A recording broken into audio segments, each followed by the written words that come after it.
తదుపరి సింహరాశి. సింహరాశి వారికి ఈ వారం అనుకూల ఫలితాలు ఎక్కువగా గోచరిస్తున్నాయి. నూతన ఉద్యోగం లభించే సూచనలు కనిపిస్తున్నాయి. మీ ఆలోచనలకు కార్యరూపాన్ని ఇవ్వగలుగుతారు. వ్యాపార లావాదేవీల్లో నిర్మోహమాటంగా వ్యవహరించడం ఉత్తమం. వ్యాపారపరంగా తోటి వారితో సమస్యలు ఎదుర్కోకుండా ఉండడానికి ప్రతి వారితో సన్నిహితంగా వ్యవహరించండి. ఫైనాన్స్ సెక్టర్స్లో ఉన్నవారికి, బ్యాంకింగ్ సెక్టర్స్లో ఉన్నవారికి కొంచెం నిరాశ అని చెప్పవచ్చు. లోన్స్ విషయంలో జాగ్రత్తలు తీసుకోవాలి. దూర ప్రాంత ప్రయాణాలు, ఒకే సమయంలో అనేక పనులను సానుకూలపరచుకోవాల్సిన పరిస్థితి ఏర్పడుతుంది. ఇది కొంత ఇబ్బందికరమైన పరిణామంగా చెప్పవచ్చు. కళా సాహిత్య సంస్కృత రంగంలో ఉన్నవారికి మంచి కాలం అని చెప్పవచ్చు. ఎవరు ఎన్ని విమర్శలు చేసినా మీ పద్ధతులు మార్చుకోవాల్సిన అవసరం లేదు. చాలా కాలంగా పరిష్కారం కాని ఒక ఆర్థిక సమస్య ఈ వారం సానుకూలపడుతుంది. మనోబలంతో, ధైర్యంతో మీరు తీసుకున్న నిర్ణయాలు లాభిస్తాయి. వ్యవసాయ రంగంలో వారికి శ్రమకు తగిన ప్రతిఫలం అందుకుంటారు.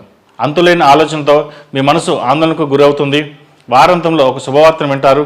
ఎప్పుడు లేని విధంగా శారీరక సౌఖ్యాన్ని, విలువైన వస్తువులు ఏర్పరచుకుంటారు. వివాహ ప్రయత్నాలు చేసేవారికి మంచి కాలం అని చెప్పవచ్చు. మంచి సంబంధం కుదురుతుంది. పునర్వివాహ ప్రయత్నాలు చేసుకునే వారికి కొంత ఆలస్యమయ్యే అవకాశం గోచరిస్తోంది. సంతాన పురోగతి బాగుంటుంది. సమస్యలను మనసుకు తీసుకుని బాధపడడం అనేది అనవసరమైన విషయం అని భావిస్తారు. చేస్తున్న పనుల్లో స్పష్టత చాలా అవసరం.